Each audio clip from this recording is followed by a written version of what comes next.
On continue sur Shiur de Chovot Alavot. On a fait une grande interruption parce que Baruch Hashem, on avait Yutet qui se lève, on avait Hanouka, donc Inyane de Yoma, faut parler des sujets du jour. Et là maintenant on revient dans notre Seder Ragil.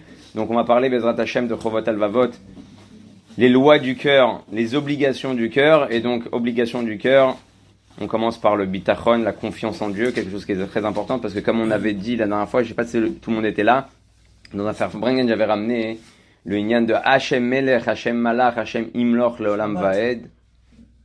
Peut-être un Shabbat, ouais. Peut-être ce Shabbat, ouais. On a dit bon Hashem Lechaim et ouais. Et donc la Nekuda, elle est que c'est vrai. Pourquoi on écrit Hashem Melech? T'aurais dû commencer par Hashem Malach. Hashem Malach au passé, ouais. Hashem Imloch, c'est au futur. Hashem Melech, Dieu est roi, c'est au présent. Alors pourquoi le matin quand tu dis Hashem Melech, tu commences par le présent et non pas par le passé, le présent et le futur dans l'ordre chronologique, ou commence par le futur et vice versa jusqu'à la fin, jusqu'au passé, tout simplement. Parce que c'est très facile, enfin c'est pas très facile, mais c'est quand même beaucoup plus facile de dire que Dieu, il a été roi, ou il est roi dans une situation que j'ai eue. Ça veut dire que on a quelque chose, on est très facilement, on a la possibilité de dire à quelqu'un, ah tu sais pas ce qui m'est arrivé l'année dernière, un truc de fou, Akadosh Baruch Hu m'a fait un miracle, ah mais ne t'inquiète pas, ne t'en fais pas, moi aussi à l'époque j'ai eu ça, et j'ai eu confiance en Dieu, et Dieu il m'a aidé. Donc de parler de Dieu dans des situations qui se sont passées, c'est facile. De parler de Dieu dans le futur, c'est aussi facile. Ouais, Bezrat Hashem. Ouais, t'inquiète pas, Dieu il est, t'inquiète pas, vas-y, c'est bon, vas-y, fonce, ouais. Parler de Dieu au présent, ça c'est plus dur. Quand il t'arrive quelque chose, là de se dire à ce moment-là, c'est Dieu. Quand ça s'est passé, ça s'est passé, c'est facile de le dire. Quand ça s'est pas encore passé, c'est aussi facile de le dire. Quand ça se passe maintenant, vraiment ressentir que ce qui est en train d'arriver, c'est Dieu qui te l'a fait, ça c'est quand même quelque chose de beaucoup plus difficile à vivre. Et c'est pour ça qu'on commence tous les matins par Hashem Melech au présent. D'abord, vis avec Dieu au présent. Et après, tu nous parleras de Dieu au passé, tu nous parleras aussi de Dieu, Bezrat Hashem, au futur. Donc on reprend Chovot Alevavot. Je rappelle, le cours est enregistré aujourd'hui. Et on commence avec Aïtaron Hashmini. Aïtaron Hashmini, vous vous rappelez, on avait parlé du fameux Baal Alchimika. Le Baal Alchimika, c'est cette personne-là qui sait faire de l'argent avec tout, où il utilise tous les moyens pour faire de l'argent. Et on a dit qu'en réalité, souvent, quelqu'un qui n'a pas de souci d'argent, il est censé régler la plupart de ses soucis. Ouais, combien même on dit, ouais, la santé c'est plus important, mais quand même, l'argent, il contribue. Des gens, ils sont en mauvaise santé parce qu'ils n'ont pas d'argent, ou ils se rendent malades parce qu'ils n'ont pas d'argent. Donc la parnassa, elle prend une place énorme dans notre vie et dans notre tête. Alors maintenant, il te dit, le Baal Alchimika, on a vu tous les avantages qu'un boter bachem, que quelqu'un qui a confiance en Dieu, sur le Baal Alchimika, sur cette personne qui sait faire de l'argent avec tout et n'importe quoi. Là, il dit, Taron Hashmini, c'est quoi? C'est quoi le problème de cette personne-là?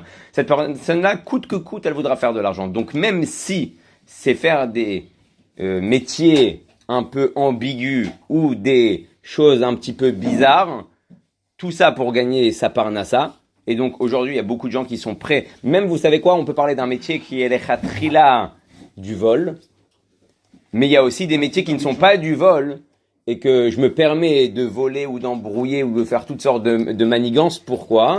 Parce que je veux gagner, mais à cause de ce réflexe-là de vouloir gagner sans avoir confiance en Dieu, tu te mets toujours dans une posture où tu devras soit fuir ta ville, soit fuir ton endroit, parce que tu as peur de te faire griller. Combien de fois on a vu ici d'un coup ce qui s'appelle, il y a plusieurs aliyas. Il y a l'alia de France à Israël, après il y a l'alia d'une ville à une ville. D'un coup, tu as des groupes entiers, il y a un khashash, un doute qu'ils vont choper le bureau et qu'un Interpol et que ci et que ça. D'un coup, il y a un groupe qui part dans une autre ville pour pas se faire attraper. Ça, c'est ce qu'il dit le Baal Alchimika. En fait, il est toujours en train de manigancer pour pouvoir gagner. Ça fait qu'il n'est jamais ragoua. C'est quoi le but d'avoir de l'argent à la base? C'est d'être ragoua, c'est d'être tranquille d'esprit. Mais en fin de compte, tu gagnes de l'argent et t'es jamais tranquille. Parce que tu dois t'enfuir, parce que t'as peur qu'on dévoile ton secret, t'as peur qu'on te balance, t'as peur que les impôts te tombent dessus. Donc ça peut être aussi dans un métier cachère, ouais. T'es toujours en train de faire des magouilles pour pas la TVA verrouler et tous ces yanimes là. Mais t'es toujours en stress de comment je fais dans le cas où je me fais dans le cas où je me fais attraper. Et donc le Baal Kimika, il peut avoir tout l'or du monde et tout l'argent du monde, il ne pourra jamais être tranquille comme la personne qui a Bitachon Bachem. La personne qui a Bitachon Bachet, elle arrive à un niveau, qu'il y ait ou qu'il y ait pas, il vit bien sa vie. Et ça, c'est puissant. Ça, c'est très fort. Parce que quand on arrive dans cette génération-là, où la plupart du monde entier a besoin de kadourim, a besoin de médicaments psychologiques pour le moral, pour le mental, qui sont... Alors aujourd'hui, on voit ça d'une manière très négative, mais il y a beaucoup de consommation. Alors il y en a qui sont déjà dans le mode psychologue et psychiatre, il y en a qui se prennent en main, il y en a qui se ne prennent pas en main, on a tous des sritotes, on a tous des petits pets dans la tête par rapport à chacun son enfance et chacun comment il a été éduqué. Et donc il y en a qui avouent, ils vont chez le docteur, il y en a qui ce qu'ils font, ils prennent des médicaments homéopathiques, il y en a qui prennent aussi de la fumette. L'omeshanema, tout le monde recherche un bien-être. Tout le monde recherche un bien-être. Ce bien-être-là, le Chovot Alvavot, il te dévoile, il ne peut être. Tu peux fumer jusqu'à demain, tu peux prendre des médicaments jusqu'à demain, tu peux prendre des plantes homéopathiques jusqu'à demain. Ce bien-être-là ne peut exister que si tu as entièrement confiance en Dieu, Hachem Meler, que ta vie est dirigée à chaque instant par Kadosh Baruch Hu, Bichvodo ou Beatzmo. Si tu ne vis pas comme ça, alors fais ce que tu as à faire jusqu'à demain, tu te remplis le ventre de substances, ça t'aide sur le moment, mais les problèmes ne sont pas résolus, parce que le problème il est dans ta tête. Bah non. T'as plus besoin. C'est le médicament réel. Le vrai médicament, c'est de mettre toute ta vie dans les mains de Dieu. T'as réussi à faire ça? Alors normalement, tu commences à être heureux. Tu prends la vie du bon côté.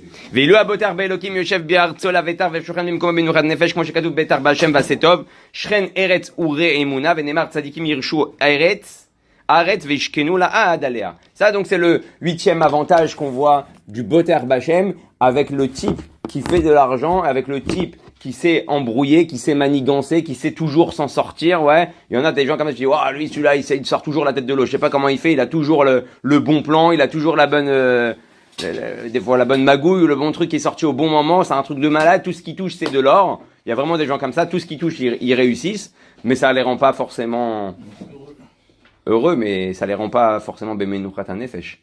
Aujourd'hui, tout le monde recherche cette menuchat hanefesh. Qui n'aimerait pas se lever le matin sans stress, se coucher sans stress et vivre sa journée sans stress? Ça existe? Ça peut exister.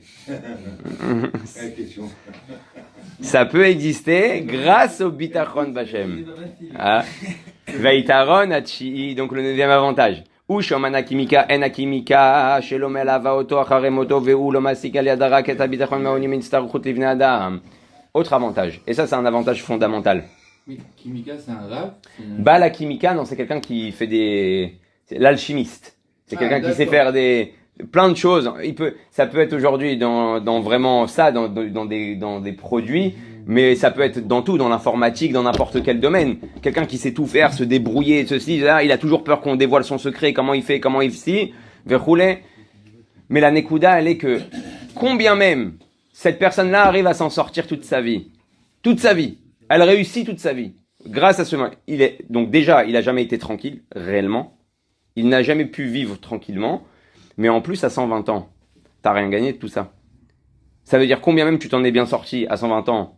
On s'en fiche que tu t'en es bien sorti. Tu repars bredouille.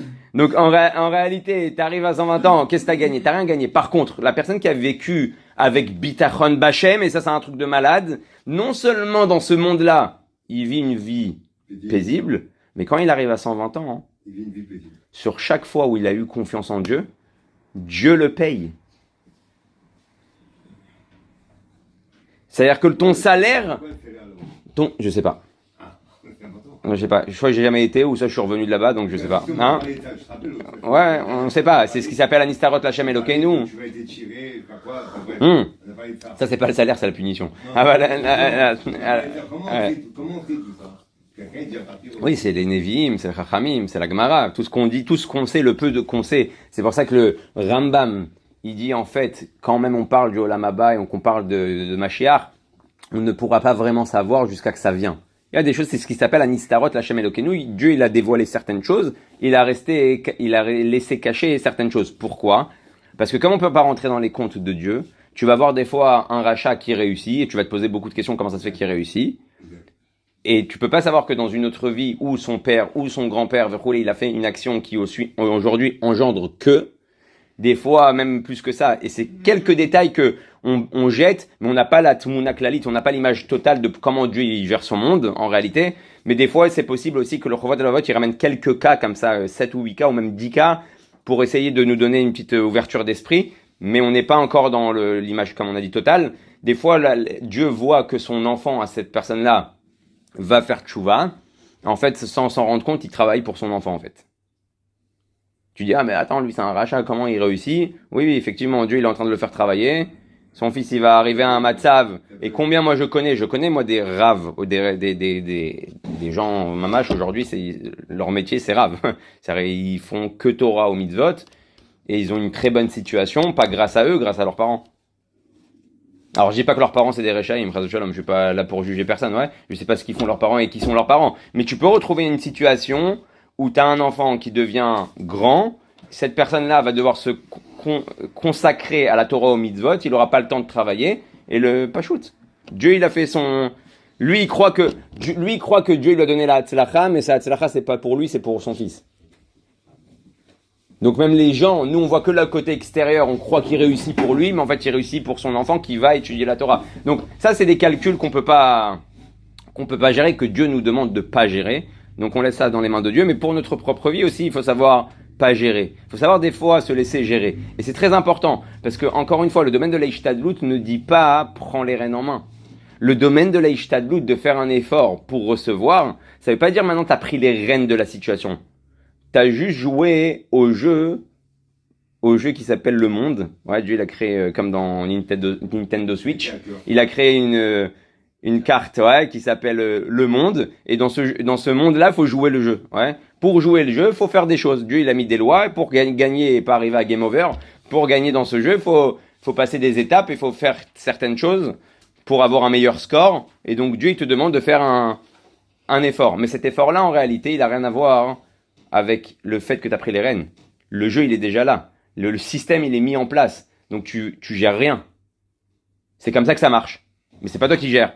Et donc, ça, c'est la différence entre la Ishtadlut, ouais, qu'on doit faire, et le Bitachon Vachem. Tu dois faire. Tu vas faire. Mais c'est pas toi qui gères. Donc, encore une fois, à chaque fois qu'on revient à un jour de Bitachon Vachem, le bug, il est... Alors si j'ai confiance en Dieu, alors pourquoi je dois faire? Pourquoi je dois courir? Pourquoi je dois faire ci et ça? Non, parce que ça fait partie du jeu. Maintenant, il te dit donc, c'est quoi l'avantage du Bitachon Bachem quand tu arrives à 120 ans? Dieu, à chaque fois que tu as eu confiance en Dieu, dans toutes les situations que Dieu va te mettre, à chaque fois que tu as fait bing, c'est-à-dire, allez, c'est que Dieu. Allez, je mets ma confiance en Dieu. Dire, je mets ma confiance en Dieu, ça veut pas dire j'ai confiance en Dieu. C'est déjà un bon début. Parce que la parole influence les sentiments. D'où le pourquoi quelqu'un qui ne montre pas d'amour à ses enfants ou à sa femme ou la femme pareil envers l'homme et aussi dans une communauté et aussi avec tous les gens que tu fréquentes, il y a des gens qui sont réservés, qui sont froids de caractère, qui ont beaucoup de mal à dire à quelqu'un qu'il l'aime ou qu'il l'apprécie ou qu'il l'adore. C'est quoi le problème de pas dire? Pourquoi tous les matins on dit dans Shema Israël Ve'afta? Quoi, Dieu, c'est bon, il a pas compris, tu lui dis tous les matins Ve'afta et tous les soirs Ve'afta. Pourquoi? Parce que Dieu, il dit, ça suffit pas que tu penses que tu m'aimes. Faut le dire. Pourquoi? Parce qu'un sentiment devient réel à partir du moment où tu parles. Et tu le vois, même dans le cas contraire, dans une dispute. Tant que t'as gardé, t'as rien dit, le feu, il est à feu doux, ouais. Dès que t'as sorti la première phrase, dès que t'as commencé à donner ton sentiment, et dire, ouais, mais tu vois, tu m'as énervé, là, et d'un coup, là, à l'intérieur, ça monte, ça bouillit, ça s'excite. Et ben, c'est exactement pareil dans le bon côté. Quand tu dis à une personne que t'aimes, que tu l'aimes, toi-même, tu vas ressentir plus d'amour envers lui. Parce que cet amour, elle était à feu doux. D'un coup, t'as allumé le feu. Donc, même toi, quand tu dis à la personne, mon frère, je t'aime, d'un coup, t'es prêt à le prendre dans les bras et lui faire même un bisou. Ouais. T'as allumé la flamme. Et ben, c'est pareil avec Dieu. Et donc, c'est pour ça que Dieu te demande de tous les matins de lui dire, parce que je veux pas que t'aies que une flamme doux. Ouais, quand même, à feu doux. Je veux que tu aies un grand feu et que tu le dévoiles. Et donc ça, c'est la Nekuda. Le Bitachon Bachem, c'est déjà bien d'en parler. On commence déjà à allumer le feu. Après, le Mifran, l'examen, est-ce que oui, j'ai confiance en Dieu? c'est ce que tu ressens. Et c'est pour ça que ça s'appelle Chovot Alevavot, les obligations du cœur. Le seul au monde qui sait est-ce que tu as confiance ou pas, c'est Dieu. Il n'y a pas de tménique. Devant les gens, tu dis, ouais, t'inquiète pas, mon frère, j'ai confiance en Dieu, ce qui doit arriver arrivera, moi, Dieu, mais la nuit, il dort pas. Et qu'est-ce que je fais? J'envoie un mail à lui, et je lui envoie un autre mail. Attends, c'est quoi? Je lui envoie un WhatsApp. Il est tout stressé, il transpire. Après, quand il parle aux gens, il dit non, Bezrat Hashem, je sais que ça se passera bien, Bezrat Hashem. Mais il est comme un dingue. Donc le seul qui a vraiment confiance, qui sait que si on a confiance, c'est Dieu. Et donc c'est pour ça qu'il te paye. T'arrives à 120 ans, non seulement donc dans ce monde-là, t'as été tranquille, parce que tu t'es laissé diriger. Qui n'aimerait pas être dirigé par le maître du monde? Donc tu te laisses diriger par Akadosh Baruch Hu. Donc quand t'es pris en main par Dieu, normalement, tu devrais être tranquille. Ouais. C'est vrai que si t'es pris en main par les hommes, par les êtres humains, tu devrais être t'angoissé. Ouais. Il y a des caractères des gens. Les gens, ils sont stressés des fois. Alors, je vais revenir, justement, je vais revenir à ça. C'est vrai qu'il y a des caractères. Il y a des caractères. Non, il a l'air cool. Il y a des caractères de nature que de tout, ils vont faire une angoisse. Vraiment. Il y a des gens, tout devient une angoisse. Même les choses qui sont pas angoissantes. Ouais. Exactement. Moi, ça, j'en ai ça, j'en ai plein des comme ça. Ils m'appellent et je lui dis, mais attends 2 secondes. C'est arrivé ou c'est pas arrivé? Il me dit, non, je te dis au cas où, oula! Alors, je lui dis, viens. Je lui dis, viens, on vit le moment présent. Vraiment. Il y a des, c'est comme tu dis, c'est maladif. Il y a des gens avec qui je m'assois. C'est incroyable. Je lui dis, tu sais, mon gars, il va te rester 2 possibilités. Hein. Je lui dis, soit AVC, soit crise cardiaque. Il me dit, pourquoi tu parles comme ça? Je lui dis, mais t'es fou. Tu me parles d'un truc qui peut arriver dans 3 ans, à la remise des clés, à la truc. Et imagine, il a pas fait la plomberie comme il faut. Et imagine, j'ai un problème. Ouais. Reçois tes clés, reçois tes trucs, Bezrat Hashem, il y a un problème, Là, hein? Peut-être tu seras mort déjà. Ouais. Et Bémet, il y a des caractères. Mais bon, ça veut dire quoi? C'est-à-dire que ces caractères-là vont avoir plus de travail à fournir pour avoir confiance en Dieu, mais ça les rend pas exemptés d'avoir confiance en Dieu. Et ça, c'est la force. Quand tu arrives à 120 ans et que Dieu il te dit, ah, je t'ai fait cette situation, attends, viens, on va voir. Hop, t'as eu confiance en moi? 1 point. Hop, confiance en moi? 2 points, 3 points, 4 points. Donc, le confiance en Dieu, elle te suit même après 120 ans. Sur ça, Dieu il va te payer. À chaque fois que tu as eu le bitachon bachem, Dieu il te paye. C'est beau? C'est tout bénef. C'est bénef pour ici, c'est bénef pour là-haut. Sachar kafoul, comme tu dis. Il dit, ve'aliadara ket habitachon me'onim yitzachruto ve'ilu boter bachem sachar habitachon melave oto ba'olam hazeh u'ba'olam haba kmo shekatuv va'boter bachem chesed yesevo venu ve'nemar ma rav tufra asher tzafanta lirecha pa'alta lachosim bar. Donc Dieu il réserve un salaire qui est caché à tous ces gens-là qui vont avoir confiance en lui pendant toute la période de la galoute et bichal dans ce olam hazeh. Vaïtaron Assiri, et sur là on va conclure le balal kimika. Ça fait pas mal de mois qu'on a commencé avec lui. Donc on a vu tous les désavantages d'une personne qui pense et qui sait faire de l'argent et qui sait s'en sortir. Il y a des gens, ils savent s'en sortir, c'est comme des poissons, ouais. À chaque fois qu'il y a quelqu'un qui essaie de les attraper, ils arrivent pas. Ils arrivent à s'en sortir dans n'importe quelle situation et grâce à ça, ils vivent une vie assez qui paraît assez paisible, ouais, mais en fin de compte, leur vie n'est peut-être qu'un grand stress. Et là, il te dit le dernier nekuda de celui qui a la confiance en Dieu par rapport à celui qui est comme ça. Ou שאומן הכימיקה אם יתגלה במה שהוא עוסק תהיה אומנותו הגורם של מותו מפני שדבר שהוא עוסק וטורח בו ובניגוד להנהגת טבע העולם. Et donc un homme qui n'a pas confiance en Dieu, comme on a dit, il est capable de se mettre en danger mamage pour sa vie. Ça peut être parce que il est rentré dans un monde dans lequel il devait pas rentrer. Ça, il y en a plein. Ça commence en général comme ça. On touche à des choses un peu problématiques. On rentre dans un système un peu problématique, et après on rentre dans un monde de plus en plus problématique, et tout ce système-là qui était censé te rendre, comme on a dit, la vie paisible, devient ton plus grand stress. Ouais, et la semaine dernière, ils ont brûlé une voiture à côté de chez moi, ils ont jeté un cocktail Molotov dans la voiture de... Ouais, Ashdod. Ça c'était marrant, je vais raconter une anecdote. Ça c'était très c'était pas marrant pour la personne, c'était marrant sur la scène que j'ai vue. Donc il y a eu, ouais, parce que, hein, Ouais. Ils ont appelé et automatiquement, ils ont vu un cocktail Molotov. Ils ont cru que c'était un attentat ou un terroriste. Donc, vous connaissez en Israël, dès qu'il y a alerte à l'attentat, il y a l'armée du salut qui arrive. Ils sont tous arrivés.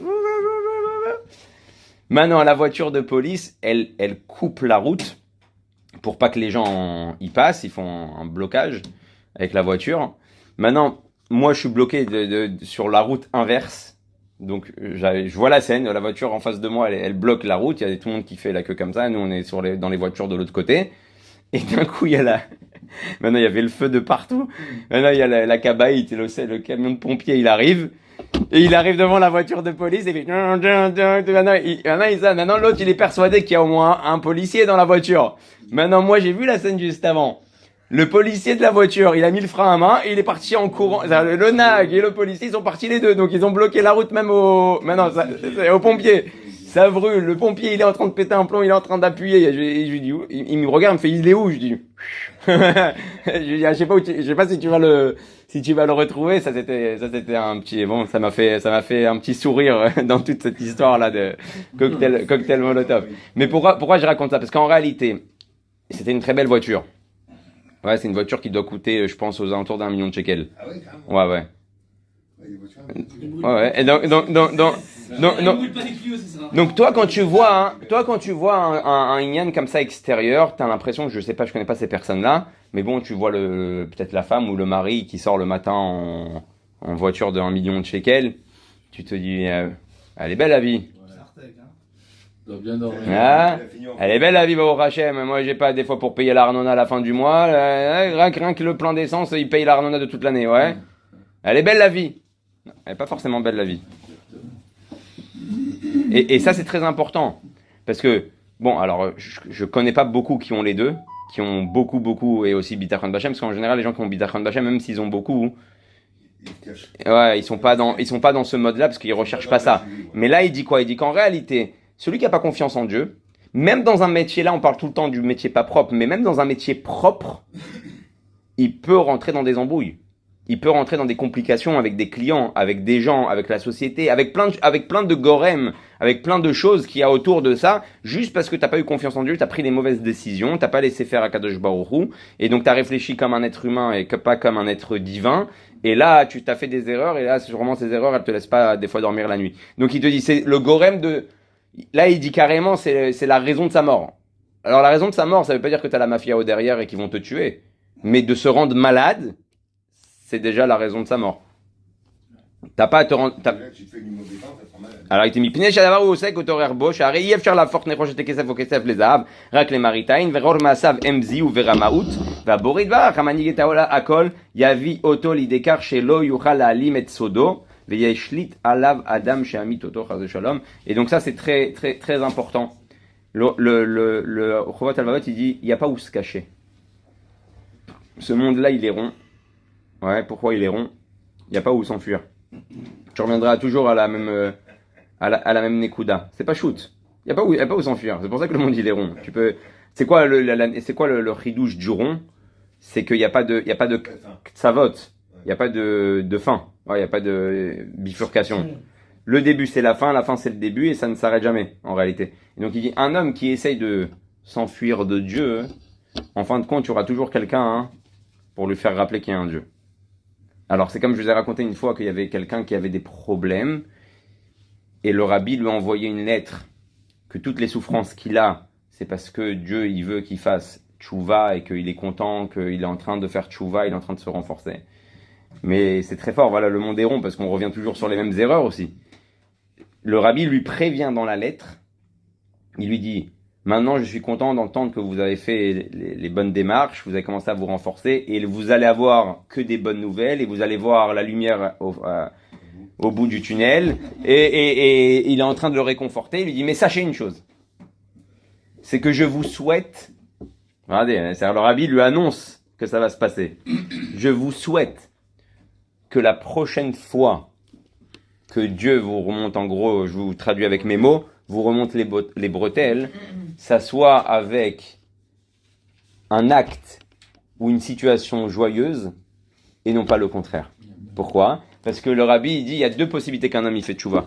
Soit il a une joie dans sa vie qui lui dit ah, un mariage d'un enfant, une brit mila, chacun il a son déclic.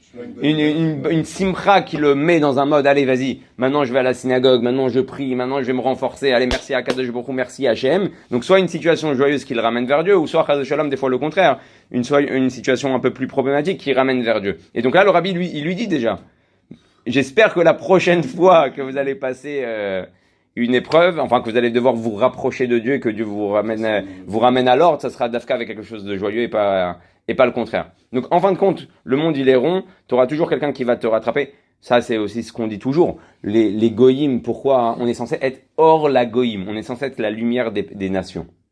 C'est pour ça que dans le Beth Amikdash, les fenêtres elles étaient comme ça vers l'extérieur, on était censé donner de la lumière. J'aime pas utiliser le mot religion. Parce que religion, c'est dire qu'il y a plusieurs religions. Il y a nous, il y a les chrétiens, il y a les musulmans. Nous, on n'est pas une religion en réalité. On est les émissaires de Dieu sur terre. On est les émissaires de Dieu sur terre. On est venus pour faire ce que Dieu demande de nous, éclairer le monde. Éclairer le monde, c'est aussi éclairer les goïms. Et c'est pour ça que le rabbi il a lancé la campagne des 7 lois de Noé, avec cette volonté-là que Birkla, le rabbi dit que si on va s'occuper aussi des goïms et leur montrer la lumière, c'est eux qui vont nous pousser à construire notre Beth Amikdash. C'est eux qui vont te dire, vas-y, base les musulmans, ils nous ont saoulés, ils abîment tout, ils font n'importe quoi. Faites votre Beth Amikdash. On viendra visiter. Donc le rabbi dit, c'est eux qui vont empresser la Géoula si tu leur montres la lumière. Et donc la Nekuda, elle est quoi? C'est que si on est conscient qu'en réalité, on est béhémet la lumière, on est là juste pour allumer les interrupteurs. Dieu, il a éteint les interrupteurs dans le monde, dans plein de situations. Et toi, en tant que juif, tu as le devoir de venir, déjà dans ta vie, dans la vie du Ham Israël, et ensuite à l'échelle mondiale, d'allumer des lumières toute la journée. C'est pour ça qu'on a été créé. Donc, en fait, on n'est pas qu'une religion. On est les représentants de Dieu sur terre. Et c'est pour ça que des fois, les goïms, sans savoir, ils nous le reprochent. Mais tu fais pas le travail. Le monde, il est rond. Vous prétendez le peuple élu. Vous faites pas votre boulot. Vous dites que vous êtes 1, 2, 3, 4. Ouais? Le peuple choisi. Vous prétendez plein de choses. Elle est où votre lumière? Pourquoi on est toujours dans la galère? Bon, ça excuse pas l'antisémitisme. Mais, inconsciemment, les goïms qui viennent nous faire des remontrances, c'est parce qu'en fait, on est censé allumer la lumière dans leur vie, et on le fait pas forcément. Donc c'est eux qui disaient, pour qui tu te prends le juif? Tu fais pas ton rôle, donc qu'est-ce qui te reste? Vous savez, hier j'ai raconté à quelqu'un, ça sera peut-être diffusé en vidéo, mais il y a une fois quelqu'un qui est parti voir le rabbi, et ouais, j'ai trouvé un autre caméraman. Alors, je rigole, je rigole. Ça va, je rigole, Warren. C'est pas Warren. Hein? Il est calme. Ouais, ne l'excitons pas. Alors, Vekitso, une fois il y a quelqu'un qui est parti voir le rabbi, il lui a dit comme ça, à quoi ça sert un rabbi? Pourquoi on a besoin d'un rabbi? Et le rabbi il a dit une phrase qui est un petit peu, j'avais jamais vu cette histoire-là, et je pense que c'est extraordinaire. Il a dit, le monde pense que Dieu a mis un rabbi entre Dieu et le peuple. Comme Dieu a mis un Moshe Rabbeinu entre Dieu et le peuple. On a toujours ce sentiment-là que il y a le Ham Israël, il y a des tzadikim, il y a Akadosh Baruch Hu, et les tzadikim, leur rôle, c'est un peu de faire le lien entre les deux. Et le rabbi, il a donné une réponse, waouh. Il a dit, le émet est, la vérité est que le rabbi, donc le tzadik, est en dessous du peuple pour l'amener vers Dieu. Et c'est une image extraordinaire, parce qu'on a toujours l'impression que le tzaddik il est là, il fait juste la transaction entre nous et Dieu. Non, le tzaddik il descend jusqu'en bas, il prend le peuple et il l'emmène vers Dieu. Et c'est exactement la même chose avec le Ham Israël. En réalité, c'est pas il y a les goyim, nous et Dieu. Le Ham Israël il descend en dessous des goyim, dans ce monde-là pour emmener aussi les goyim vers Akadosh Baruch Hu. C'est ça notre rôle. C'est pour ça que l'homme Israël il a été créé. Donc tout ça pour dire, pour revenir à nos moutons. Sachez une chose, quelqu'un qui a confiance en Dieu, il est automatiquement aimé par les hommes. Pourquoi? Parce que quand tu as quelqu'un qui a pas confiance en Dieu en face de toi, que tu t'assois avec lui, tu sens qu'il Il est soucieux. Et non, où tu sens qu'il bifurque à droite, à gauche, Il est envieux, il est- qu'il essaie de t'embrouiller. Mais quelqu'un qui a bitachon bachem, comme il a aucune crainte et il se sent en toute sécurité, donc il a aucun doute sur quoi que ce soit, il s'assoit avec toi normalement, il essaye pas de t'embrouiller parce qu'il est conscient que si Dieu a décidé que t'achètes, bah t'achèteras, si Dieu n'a pas décidé que t'achètes, bah t'achèteras pas. Donc il fait tout simplement son boulot, son job comme il faut, et la personne qui est en face, elle le ressent. Elle le ressent au fond d'elle. Ah, il est pas en train de me faire une vente. Ah, il est pas en train d'essayer de m'embrouiller. Ah, il est pas en train d'essayer de me manipuler mon cerveau. Il est émette. Les gens aiment, les gens émettent. Et c'est pareil dans tous les domaines. Quand tu as affaire à quelqu'un qui a confiance en Dieu, tu es en toute confiance toi-même. Tu plus de crainte. Parce que tu sais que la personne, elle fait ce que Dieu lui demandera de faire. Ni plus, ni moins. Et donc, ça, tu amènes... Regardez tous les bienfaits du bitachon. Non seulement tu t'emmènes de la bonté, non seulement tu t'emmènes de la hatzlacha, de la réussite, et en plus de ça, tu t'emmènes d'être aimé de tout le monde. Qui mieux que toi? Mais à l'époque, les Juifs n'osaient pas s'ouvrir aux goïms pour C'est vrai. exprimer leur, pour montrer ce qu'on était, non? Pourquoi? Parce qu'on nous a pas laissé. On nous a pas laissé justement. À cette époque-là, on nous a fait taire les fameuses discussions qu'il y a eu entre le Ramban et toutes sortes de comment ça s'appelle, ils ont fait des réunions où les rabbinim devaient venir s'expliquer par rapport à plein de choses, et donc oui, il y avait cette crainte là, il y avait cette peur là de s'adresser aux goy et de rouler. Mais aujourd'hui, c'est plus la même chose. Et aujourd'hui, pas seulement on peut, ils s'intéressent, ils demandent. Tu vois le Rav Ben Chitrit qui fait des conférences pour les non-juifs. Je pense qu'ils remplissent plus les salles que quand il fait des conférences pour les juifs. Et donc aujourd'hui, ils sont assoiffés, ils demandent ça. Et plus que ça. Et c'est pour ça que le Rabbi dit notre Dor Ashvi, la 7e génération, c'est plus la génération d'avant. Aujourd'hui, Dieu, il a mis un nouveau mode. On a passé la Shoah, on a passé toutes les souffrances de la galoute. Aujourd'hui, notre mode, c'est de mamash d'éclairer. C'est pour ça que le Rabbi, dès qu'il commence à devenir Rabbi, il envoie tout le monde en shlichut.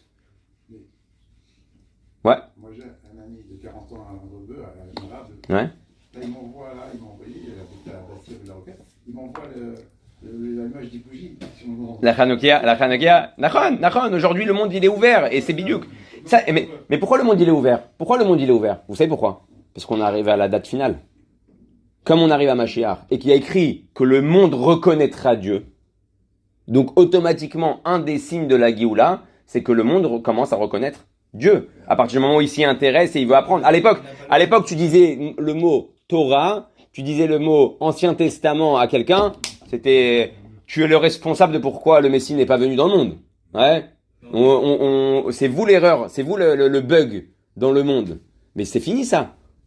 Aujourd'hui, justement, avec les réseaux sociaux, avec tout ce que Dieu il a mis en place pour justement influencer, et c'est pour ça que le Rabbi, il a lancé la campagne de 7 mitzvahs de Noël. Il y a des émissaires, des shluchim du Rabbi qui font que ça.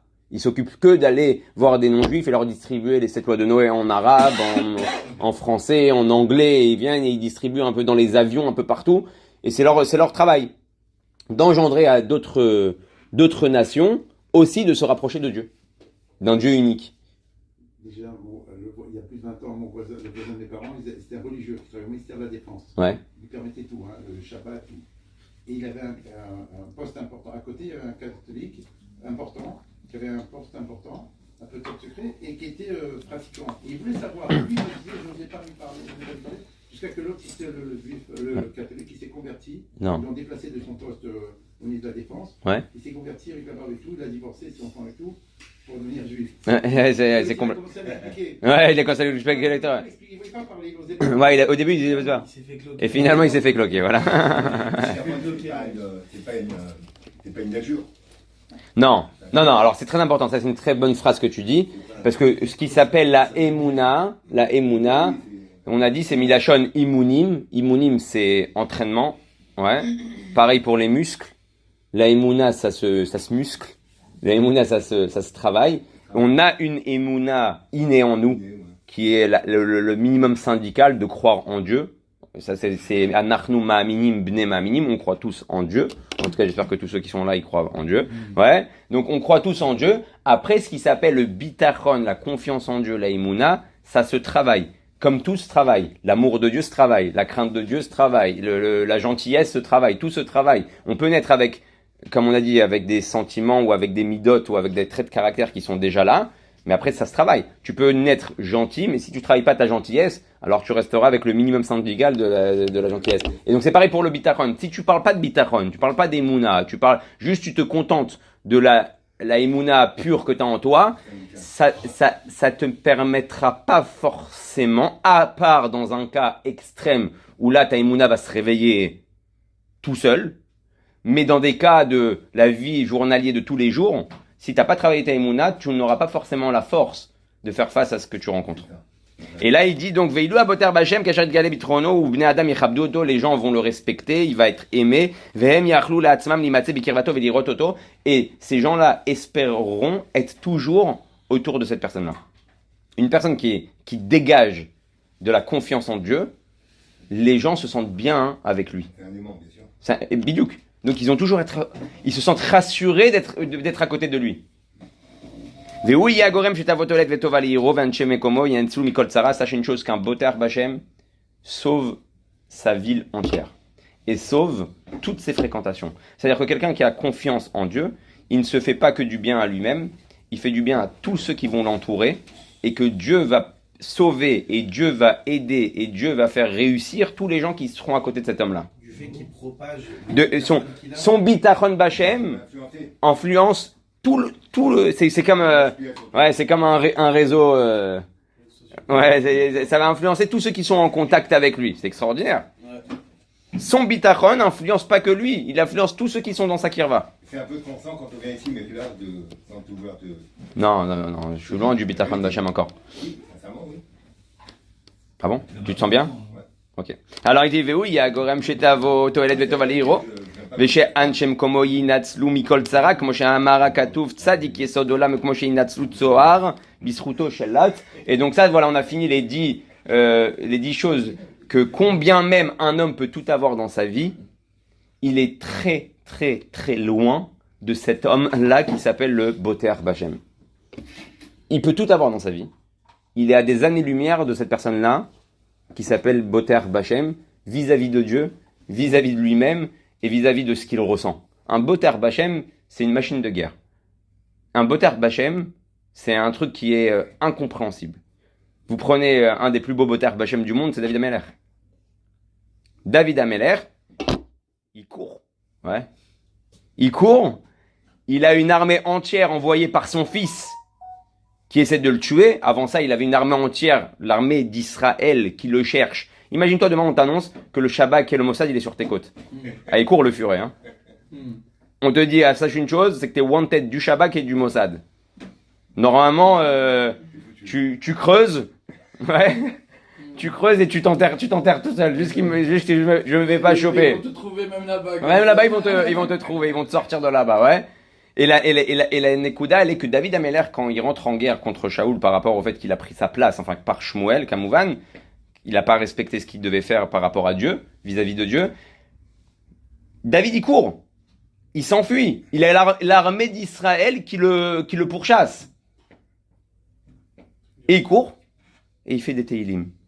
Dieu, je t'aime. Sois loué, mon Seigneur. Et mes ennemis qui me courent derrière seront gérés par toi-même. Ouais. Tu es ma forteresse. Il n'y a rien de plus beau que toi dans le monde. Ouais. C'est quoi ce truc de malade? Il fait des poésies, il fait des poèmes, il fait des chansons à Dieu, alors qu'il est en train de se faire courser pour se faire décapiter. C'est incroyable. C'est-à-dire, nous, on pourrait même pas penser. La seule chose qu'on ferait, Dieu aide-moi. Ouais. Lui, il compose, il fait des compositions avec la harpe et il dit Hachem, on t'aime, Hachem, on t'adore. Ouais. Aime-nous encore plus, on t'aimera plus fort. Son fils, il le course pour le tuer. Un enfant qui te respecte pas à la maison, tu dors plus la nuit. Un enfant qui sort du chemin ou qui part en cacahuète, ça peut te gâcher ta vie. Gâcher ta vie kipchuto. Au niveau mental, au niveau moral, au niveau santé, à tous les niveaux. Un enfant qui part en cacahuète, combien moi je connais des gens, leurs enfants ils ont tout lâché, ils sont partis se marier à droite, à gauche, et les parents ils ont un couteau dans le cœur toute leur vie. Ils vont pas au mariage, ils vont pas au truc, des catastrophes. David Ameller, il a un fils qui le course pour le tuer. Mais encore, c'est son copain, il voulait pas le... Et David, il veut pas se battre contre son fils. Alors il prend la fuite encore une fois. Il prend la fuite et encore il fait des chansons. La Mantsear, Livne Korach, la Mantsear, Avshalom Beno. Là, ouais, Avshalom Beno, c'est qui? C'est son fils qui le course. Il fait des. Ouais, il vient Avshalom. Le Teilim de la fuite de Avshalom, il a fait. La chanson de ma fuite quand mon fils il me coursait derrière. Plus que ça, je vais vous raconter une histoire. Ça, je vais la raconter. Je pense que ça, c'est une très très belle histoire de Bitachon Bachem. Il y a une histoire qui est racontée par rapport à une guerre qui s'est passée avec David Ameller. David Ameller, il reçoit une ora'a, si je ne me trompe pas, d'un des prophètes, qui lui dit, maintenant la guerre qui va se passer avec ce peuple-là, cette nation-là, tu n'as pas le droit de sortir ton épée, ton glaive, tant que tu ne reçois pas le signe d'Hachem. Ok? Vous avez vu Braveheart et tous ces films-là? Ouais, vous avez vu tous les films de guerre 300, tous ces films de guerre là où tu vois un peuple entier en train de hurler comme des fous, comme des gladiators. Ouais, comme dans quoi? Ouais, comme dans tous ces films là qui représentent la guerre de l'époque, c'était pas shoot comme ça, c'était exactement comme ça. David Meller, il dit c'est quoi le signe? Il dit regarde, il y a un arbre dans l'endroit de rencontre là-bas, il y a un arbre. Dès que la branche va commencer à bouger, tu sors ton glaive et tu commences à te battre. Ok. David Ameller, il arrive avec toute son armée. Ils sont avec les boucliers, avec les épées, avec les casques. Et la nation qui est en face, ils font les hurlements, et les chevaux, et les cavaliers, et ça hurle, et ça court, et ça truc, et c'est un remue-ménage total. Et David Ameller, il est là avec son épée. Eux, ils sortent les épées, ils attendent voir ce qui se passe. Ils voient que l'armée d'Israël est tétanisée. Ils se mettent à courir. Ils foncent tout droit sur le Ham Israël. David Ameller, il se tient, il bouge pas. Ouais. Il bouge pas. J'aurais dit, bouge, le bouge. Il s'approche. Les cavaliers, ils arrivent. Ils bougent pas. Ça s'approche. Ils bougent pas. Ils arrivent à une situation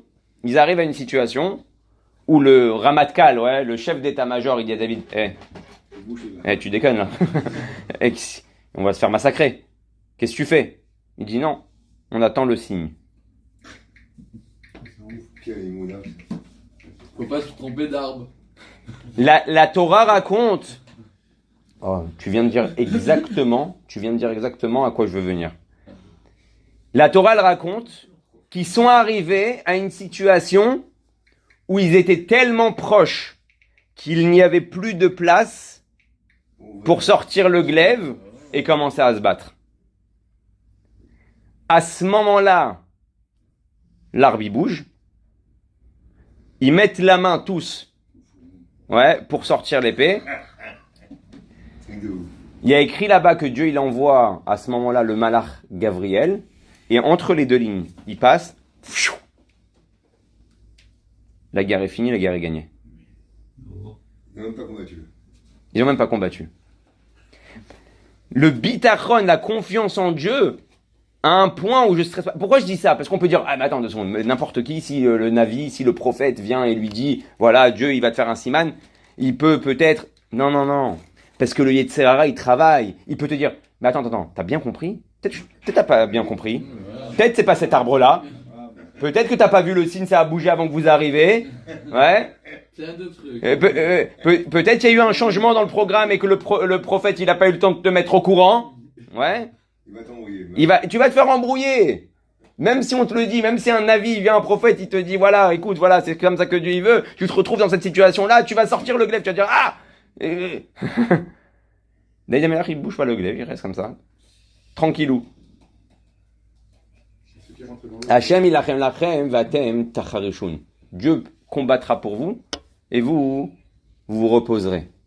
Ça, c'est ce qui s'appelle l'image de la personne. Donc c'est pour ça, juste pour te dire, tu peux pas me comparer à des trucs pareils.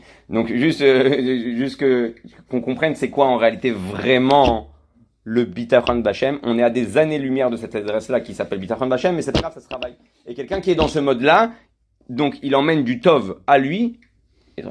La preuve, David Ameller, il a emmené du tov à lui, et il a emmené du tov à toute son armée. L'armée n'a même pas eu besoin de se battre. Grâce à qui? Grâce à David. Si David avait eu un safek, un doute, ils auraient tous sorti le glaive, et sûrement qu'ils auraient perdu la guerre. Ils auraient pu faire face à ces guerriers-là. Et tout ça, tout le David. Grâce à qui? David. Et c'est ce qu'on vient de dire avant. Que celui qui a confiance en Dieu, il influence pas seulement lui, il influence tout son entourage à être aussi dans un système bitachon, et donc grâce à ça, tout le monde réussit. Et tout le monde vit une vie tranquille et paisible. Voilà, ça c'était pour aujourd'hui, au niveau confiance de Dieu.